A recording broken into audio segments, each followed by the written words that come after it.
Hello students, I welcome all of you in the new phase of your academic journey, that is 5th sem of mechanical engineering diploma.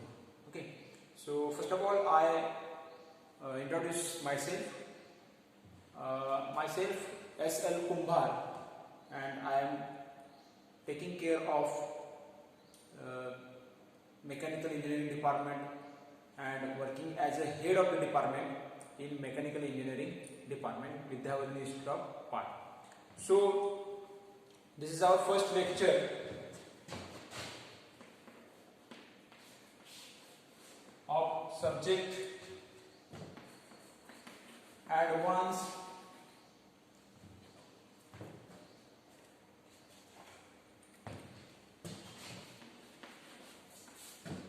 manufacturing processes.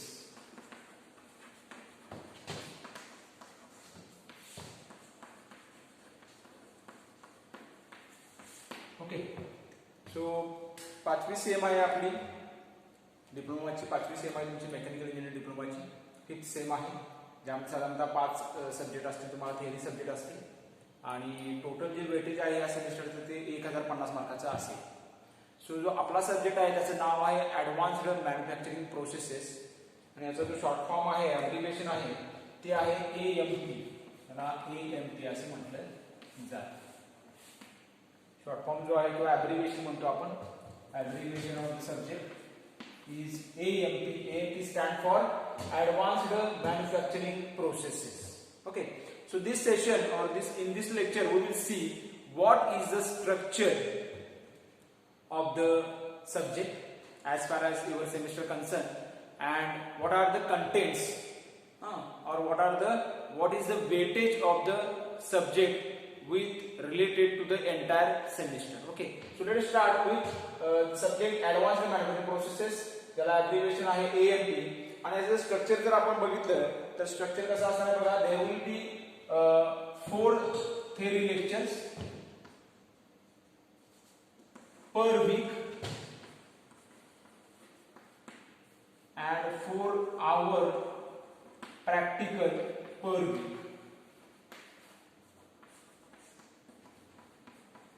Okay, बघा म्हणजे साधारणतः आठवड्यामध्ये आपल्याला 4 lectures असतील आणि एका बॅचला 2 वेळा काय असेल त्याचं प्रॅक्टिकल असणार आहे. So this is A lecture for 4 hours per week and practical for 4 hours per week. Okay, तर हे टीचिंग स्कीम मध्ये आपल्याला दिलेलं वेटेज आहे त्याचं.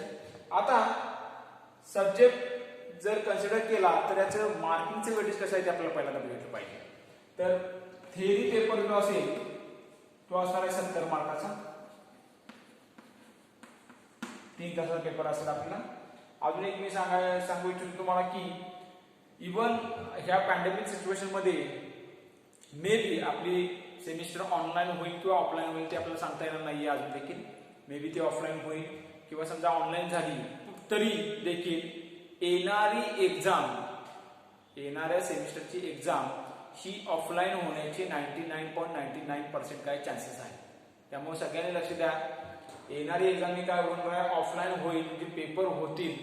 जरी तुमची लर्निंग प्रोसेस जरी ऑनलाईन झाली तरी तुमची जी एक्झाम प्रोसेस असणार आहे किंवा एक्झामची जी स्टेट असणार आहे ती तुमची काय व्हायची चान्सेस आहेत, ऑफलाईन व्हायचे चान्सेस आहेत. तरी त्यामुळं सर्व विद्यार्थ्यांनी दिलेले जो लेक्चर्स असतील ते व्यवस्थित पाहायचे आहेत, बघायचे आहेत आणि दिलेला तुमचा जो असाइनमेंट असतील किंवा होमवर्क असेल, रिलेटेड जे ऍक्टिव्हिटीज असतील, वर्क असेल ते तुम्ही काय करायचं आहे, केअरफुली आणि कॉशियसली तुम्ही काय करायचे, कॅरी आउट करायचे आहे, जेणेकरून येणाऱ्या एक्झाममध्ये कुठल्याही प्रकारचा तुम्हाला प्रॉब्लेम होणार नाहीये. कारण आपल्याला जी सवय लागली आता गेली 2 किंवा 3 सेमिस्टर ती ऑनलाईन एक्झामची आहे.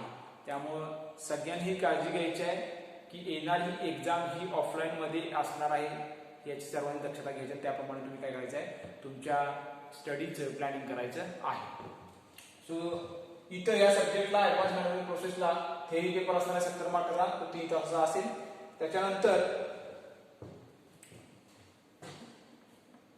त्याला आपण काय म्हणतो, थेरी एंड सेमिस्टर एक्झाम म्हणतो. ESE stand for end semester exam, theory असणार की एंड सेमिस्टर एक्झाम 70 मार्काची. त्यानंतर THPA जो असणार आहे तो असणार आहे 30 मार्क. आता THPA म्हणजे काय आपण जरा बघूया. THPA काय, ESE stand for end semester exam. हे बऱ्याच जणांना माहित नाहीये, एंड सेमिस्टर एक्झाम. ओके. आता TH म्हणजे PA म्हणजे काय बघा, PA म्हणजे काय, प्रोग्रेसिव्ह असेसमेंट. Progressive assessment. आता हे सांगण्याचं कारण का ते तुम्हाला समजेल. आता THPA जे 30 मार्कासाठी आहे. आता THPA 30 मार्काचं हे मार्किंग तुम्हाला कसं दिलं जातं, कशा सहाय्याने दिलं जातं किंवा कशावरती डिपेंड आहे ते पण आता समजून घेऊया आपण. आता THPA जे 30 मार्क जे आहे ते कसे कॅल्क्युलेट केले जातात बघा. एक म्हणजे तुमचे क्लास टेस्ट असेल त्याचं ॲव्हरेज केलं जातं, ते 20 मार्काचे कन्सिडर केलं जातात. आणि प्रत्येक सब्जेक्टला तुम्हाला काय असतो, मायक्रो प्रोजेक्ट असतो. त्या मायक्रो प्रोजेक्टला तुम्हाला 10 मार्क दिले जातात. बघा हे जे 30 मार्क आहे THPA चे थेरी प्रोग्रेसिव्ह असेसमेंटचे जे 30 मार्क आहे ते 2 भागामध्ये डिवाइड केलेले आहेत. पहिला भाग आहे तो काय, क्लास टेस्ट 20 मार्काचे दिलेले असेल आणि मायक्रो प्रोजेक्ट काय असणार आहे, 10 मार्काचे असणार आहे. आता आपल्याला माहिती क्लास टेस्ट आपल्याला काय होतात, एका सेमिस्टरमध्ये आपल्या 2 क्लास टेस्ट होतात 20-20 मार्काच्या प्रत्येक सब्जेक्टच्या. तर या 20-20 मार्काचं काय केलं जातं, ॲव्हरेज केलं जातं आणि ॲव्हरेज जे पडलेला आहे मार्क आणि मायक्रोप्रोजेक्ट पडलेले मार्क असे मिक्स करून ते 20 आणि 10 30 पैकी तुम्हाला ते मार्क दिले जातात. म्हणजे एक एक्झाम्पल घेऊया आपण. समजा एखाद्या विद्यार्थ्याला क्लास टेस्ट 1 ला 18 मार्क पडले आणि क्लास टेस्ट 2 ला 16 मार्क पडले. याचा अर्थ याचा ॲव्हरेज जर आपण केलं, ॲव्हरेज काय असणार आहे, 18 अधिक 16 भागिले 2 असणार आहे. बरोबर आहे. म्हणजे साधारणतः किती होईल, 17 मार्क होईल. म्हणजे 20 पैकी याला किती पडले, 17 पडले. आणि मायक्रोप्रोजेक्टला समजा त्याला 10 पैकी आपण किती 7 दिले, तर याचा अर्थ काय, 17 अधिक 7 किती होणार आहे, 24. 24 मार्क त्याला काय पडतील, 30 पैकी त्याला पडतील. अशा तऱ्हेने 30 मार्क कन्व्हर्ट केले जातात. म्हणजे बघा तुमच्या हातातच आहे ते सगळे मार्क. जर तुम्ही क्लास टेस्ट 1 आणि क्लास टेस्ट 2 ला परफॉर्मन्स चांगला दिला तर त्या मार्कांच्या आधारितच तुम्हाला हे मार्क दिले जातात. म्हणजे तुमचे टेस्टचे मार्क हे काय, प्रत्येक सब्जेक्टला तुमचे टेस्टचे मार्क पकडले जातात. म्हणजे बघा 5 सब्जेक्ट असतील आणि 5 टेस्ट तुमच्या होत असतील वेगवेगळ्या, तर 5 गुणिले 10 म्हणजे 100 मार्क तुमचे टेस्टलाच आहे, क्लास टेस्टलाच आहे. बरेच मुलं काय करतात, क्लास टेस्टला काळजीपूर्वक लक्ष देत नाहीत. पण इथून पण लक्ष ठेवायचं, थर्ड इयरला तुम्हाला जर मार्क जर गेन करायचे असतील, मिळवायचे असतील, जेणेकरून तुम्हाला पुढच्या तुमच्या करिअरच्या दृष्टीनं ते महत्वाचं आहे, तर तुम्ही पहिल्यांदा काय करायचं, फोकस करायचं आहे क्लास टेस्टवरती. क्लास टेस्टचे मार्क तुमचे मार्कशीट वरती रिफ्लेक्ट होतात. तर हे झालेलं आहे THPA म्हणजे थेरी प्रोग्रेसिव्ह असेसमेंट. त्यानंतर असणार आहे ते PRESE. PRESE आहे 50 मार्काची. PRESE आहे 50 मार्क. PRESE म्हणजे काय, PR stand for practical, ESE stand for end semester exam. म्हणजे सेमिस्टरच्या शेवटी तुमची प्रॅक्टिकल वरती एक्झाम होईल आणि ही एक्झाम एक्सटर्नल असणार आहे. आता ही एक्झाम काय असणार आहे, ऍडव्हान्स मॅनेजमेंट प्रोसेस मध्ये तुम्हाला प्रॅक्टिकल कॅरी आउट करायचे आहेत थ्रू आउट द सेमिस्टर. कुठं, आपल्या वर्कशॉपमध्ये काही मशीन्स आपल्याला रन करायचे आहेत, हाताळायचे आहेत, काही प्रॉडक्ट आपल्याला त्याच्यावरती काय बनवायचे आहेत, वर्क पीस म्हणून किंवा कंपोनंट्स म्हणून काही प्रोसेसेस आपल्याला त्याच्यावरती ऍक्टिव्हिटीज करायच्या आहेत. तर त्याचा सारासार एक प्रॅक्टिकल एक्झाम तुमची होईल आणि जी काय असणार 50 मार्क असणार ती एक्सटर्नल असणार. म्हणजे एक्सटर्नल एक्झामिनर येईल आणि ती एक्झाम कंडक्ट करणार, ती किती असणार आहे, 50 मार्काची असणार आहे. आणि लास्ट जो पोर्शन आहे, पार्ट आहे, तो आहे PR म्हणजे practical progressive assessment. Progressive assessment म्हणजे कंटिन्युअस असेसमेंट असा अर्थ लागला ना. आता प्रॅक्टिकल प्रोग्रेसिव्ह असेसमेंट जे आहे ते आहे 50 मार्काचे आहे परत.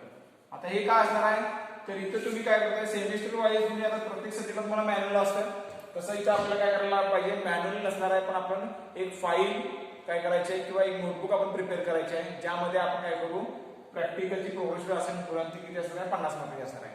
जर टोटल वेटेज बघितलं तर 70 अधिक 30 अधिक 50 अधिक 50 तर किती असणार आहे, ते 200 मार्क्स असणार आहे.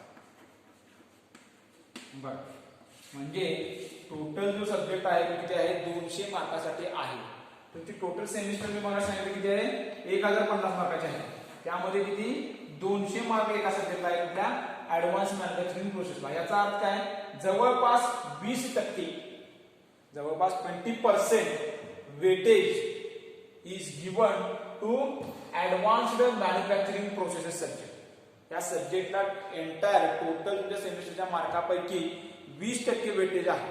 त्यामुळे हे सगळे मार्क कसे गेन करायचे कसे मिळवायचे हे पूर्णपणे तुमच्या विद्यार्थ्यांच्या हातात आहे. जसा परफॉर्मन्स असेल त्याप्रमाणे तुम्हाला काय होतील मार्क हे मिळतील. चांगला परफॉर्मन्स असेल तर चांगले मार्क मिळतील.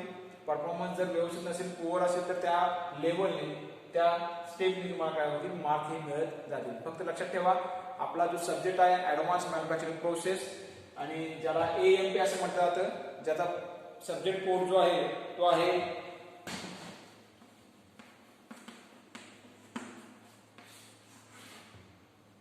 22563 22563 हा तुमचा सब्जेक्ट कोड आहे AMP चा. आणि 200 मार्कासाठी तुमची काय असणार आहे हा सब्जेक्ट असणार आहे. ज्यामध्ये theory ESC 70 mark, theory progressive assessment 30 mark, practical end semester 50 mark, practical progressive assessment 50 mark. तर अशा तऱ्हेने काय असणार मार्काचं स्ट्रक्चर असणार आहे. ठीक आहे. तर पुढे जाऊया आता कंटेंट थोडा बघूया. कंटेंट कसा आहे आपला सब्जेक्टचे युनिट्स किती आहेत आणि युनिटचे वेटेज कसं असणार. तर टोटल युनिट्स आहेत आपले 6 युनिट आहेत 6. युनिट नंबर 1 आहे non conventional machining processes. Non conventional machining processes.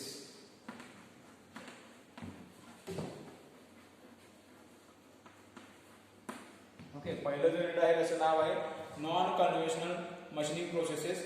आणि हा जो चॅप्टर आहे किंवा हा जो युनिट आहे याचे वेटेज आहे 12 मार्क. टोटल सब्जेक्ट जो आहे तो थेरॉटिकल बेस्ड आहे, थेरी बेस्डच आहे. म्हणजे तुम्हाला सेकंड इयरला सब्जेक्ट झाला असेल मॅन्युफॅक्चरिंग प्रोसेसेस MPR त्याचे काय नेक्स्ट व्हर्जन आहे असं म्हणायला काय हरकत नाही. So first unit is non conventional machining processes जो आहे 12 मार्कासाठी. सेकंड युनिट आहे त्याचं नाव आहे milling machines and milling processes. Second जो आहे काय milling machines and milling processes.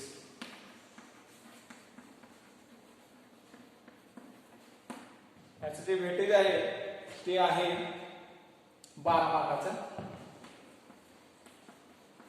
हा देखील 12 मार्काचा चॅप्टर आहे. 3 नंबरचं युनिट आहे गियर मॅन्युफॅक्चरिंग. गियर मॅन्युफॅक्चरिंग त्याचं जे वेटेज आहे ते आहे 10 मार्क 10 मार्क्स.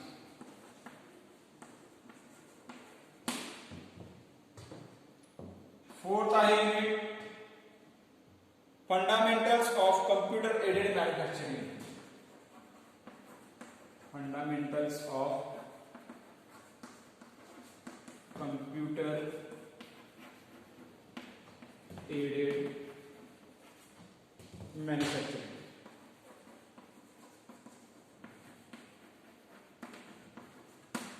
वेटेज आहे 12 मार्क्स.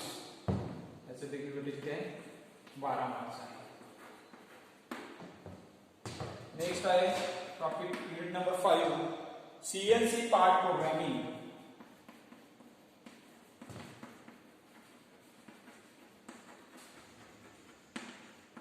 CNC पार्ट प्रोग्रामिंग याचं वेटेज आहे 16 मार्क.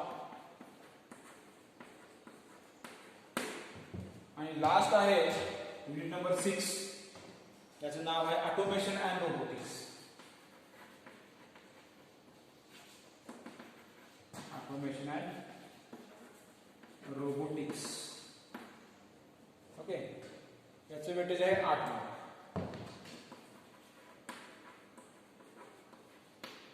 टोटल वेटेज असणार आहे 70 मार्क्स. बघा. So there will be 6 units. Unit number 1 non-conventional machining processes for 12 marks. Unit number 2 milling machines and milling processes for 12 marks. Then unit number 3 that is gear manufacturing for 10 marks. Next आहे unit number 4 fundamentals of computer aided manufacturing for 12 marks. आणि unit number 5 जो आहे CNC part programming जो आहे किती 16 मार्कासाठी. आणि लास्टचा unit आहे unit number 6 त्याचं नाव आहे ऑटोमेशन अँड रोबोटिक्स.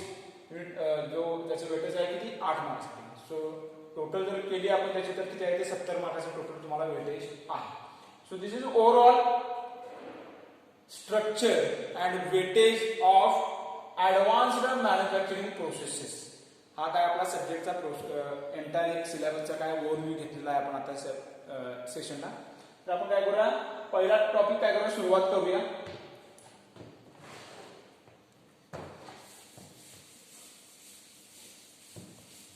डिस्कस करूया थोडं बेसिक त्याचं आणि मग आपण काय करूया पुढे जाऊ. तर पहिला टॉपिक आहे आपला unit number 1 that is non conventional machining processes. Non conventional machining process हा आपला पहिला चॅप्टर आहे. त्याच्यावरती आपण काय करूया डिस्कस करूया. ओके. सो आपल्याला पाहिजे मशीनिंग प्रोसेसेस म्हणजे काय हे आपल्याला पहिल्यांदा बघायला पाहिजे. ओके. सो जर तुम्ही मॅन्युफॅक्चरिंग प्रोसेस बघितला असेल सगळी तुम्हाला झालेला आहे MPR. त्यामध्ये आपण काय करू शकतो raw material is get converted into finished product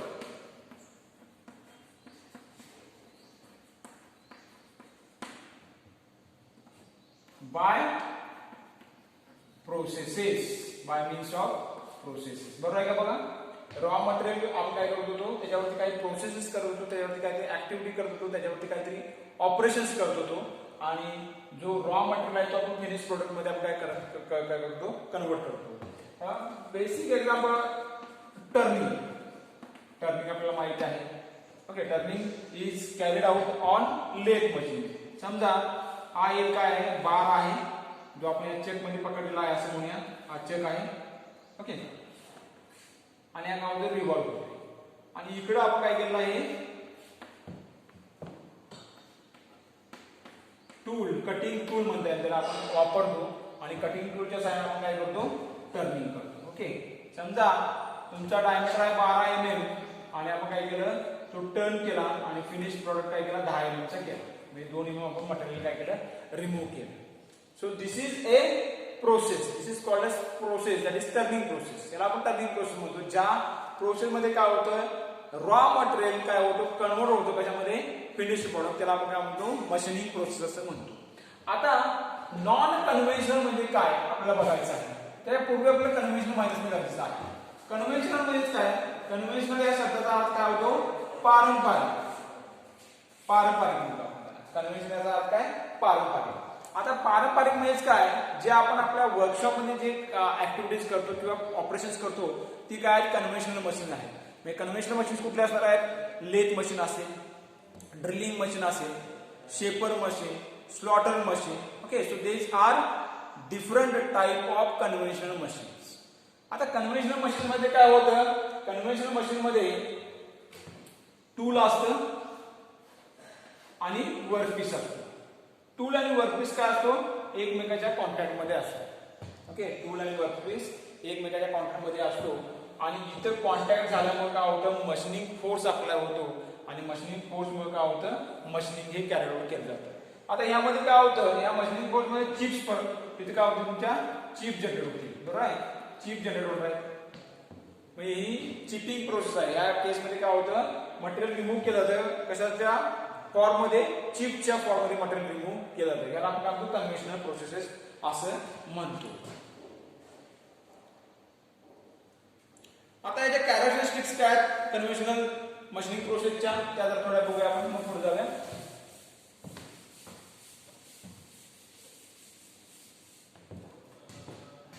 characteristics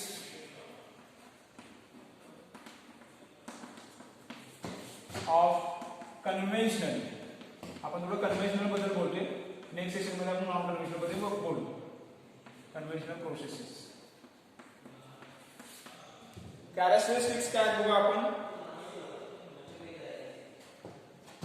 पहिली कॅरेक्टरिस्टिक आहे metal removal take place, metal removal take place due to the application of cutting forces. Due to cutting forces म्हणूया फक्त कटिंग फोर्स. जसं मगाशी मी सांगितलं काय होतं, cutting tool आणि वर्कपीस तुमचा काय होतं एकमेकांच्या कॉन्टॅक्ट मध्ये येतो आणि तिथे काय होतं कटिंग फोर्सेस जनरेट होतात आणि त्या कटिंग फोर्सेसमुळे फ्रिक्शन होतं आणि फ्रिक्शनमुळे काय होतं चिप्स फॉर्म होतात आणि चिप्स फॉर्म झाल्यामुळे काय होतं मटेरियल तुमचं काय होतं रिमूव्ह होतं आणि तुम्हाला फिनिश प्रोडक्ट किंवा तुमचा जो आउटपुट पाहिजे तो तुम्हाला मिळतो.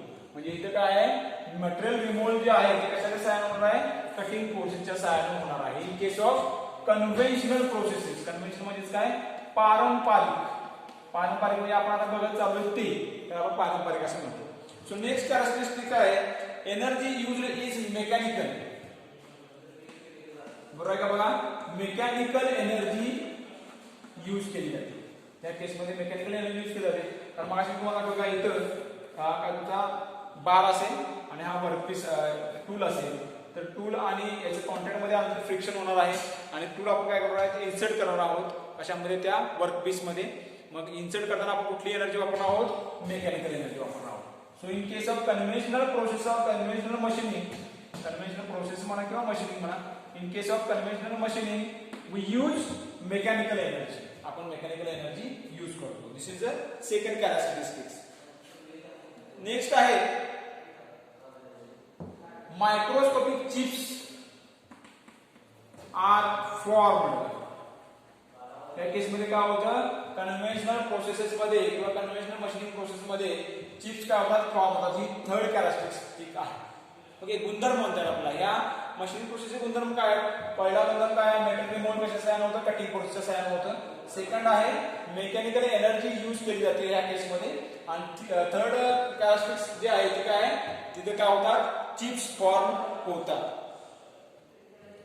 आणि लास्ट जो कॅरेक्टरिस्टिक आहे ते काय आहे there is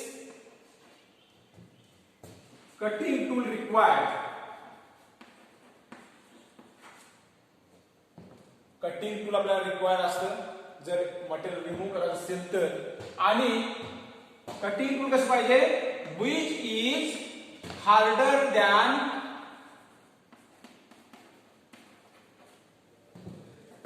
material is to cut or is to machine. जे कटिंग टूल आपल्याला लागणार आहे ते कटिंग टूल कसं पाहिजे जे आपल्याला मटेरियल काय करायचं आहे मशीन करायचं आहे, कट करायचं आहे त्या मटेरियल पेक्षा ते कसं पाहिजे हार्ड पाहिजे. So these are four characteristics of conventional machining processes. First one is a metal removal take place due to cutting forces. Second is mechanical energy used in conventional machining. And third is chips are formed during conventional machining. And last one is a cutting tool is required which is or which should be harder than the material being cut or material being machined. These are some characteristics of conventional machining. So let us see what are the limitations. याकडे काय characteristics हे गुणधर्म आहे. जिथे काय होतं chips form होतात, जिथं मेकॅनिकल एनर्जी यूज केली जाते, जिथं आपला टूल हा हार्ड लागतो, हार्डर दॅन मटेरियल पेक्षा हार्ड लागतो. तर याकडे characteristics आणि आपल्याला बघायचं काय लिमिटेशन्स काय आहेत. Limitations of conventional machining. Limitations काय आहेत. पहिलं लिमिटेशन्स आहे harder material cannot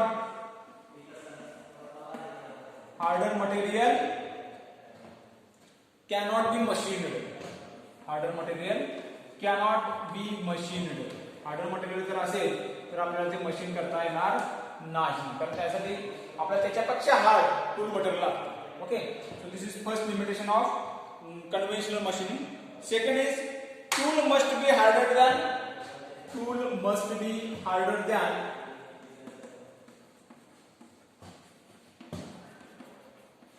material to be machined. जसं मगाशी मी सांगितलं तसं मटेरियल जे आपल्याला मशीन करायचं आहे त्याच्यापेक्षा ते टूलचं मटेरियल काय पाहिजे हार्ड पाहिजे. ही सेकंड काय लिमिटेशन्स आहेत.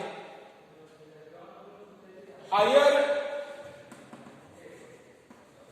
forces are required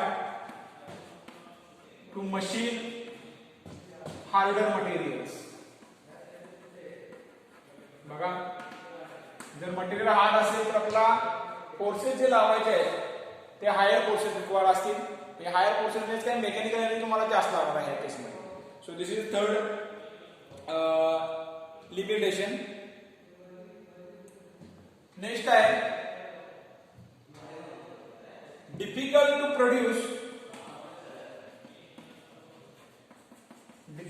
produce complex shapes.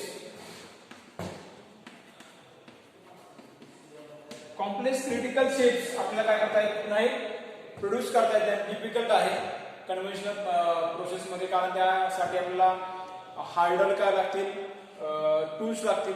Tool material देखील हार्डर लागतील किंवा टूल शेप म्हणा, टूलचा डिझाईन म्हणा, त्याप्रमाणे आपल्याला लागणार आहे. त्यामुळे it is very difficult to produce complex shapes in conventional machining. So these are some limitations. ठीक आहे, लिमिटेशन्स आहेत. Harder material cannot be machined. Tool must be harder than material to be machined or to be cut. Higher forces are required to machine harder materials. आणि last जे आहे ते difficult to produce complex shapes. Okay, so आजच्या session मध्ये आपण काय बघितलं, advance manufacturing प्रोसेसचं structure बघितलं आणि पहिल्या चॅप्टरला सुरुवात केली आहे ज्याचं नाव आहे नॉन कन्व्हेन्शनल मशीनिंग प्रोसेसेस. आणि ज्यामध्ये आपण कन्व्हेन्शनल मशीनिंग प्रोसेस म्हणजे काय, त्याचे कॅरेक्टरिस्टिक्स म्हणजे काय आहेत आणि त्याचे लिमिटेशन्स काय, हे आपण आजच्या सेशनला बघितलेलं आहे. So more discussion in next session. We will stop here. Thank you.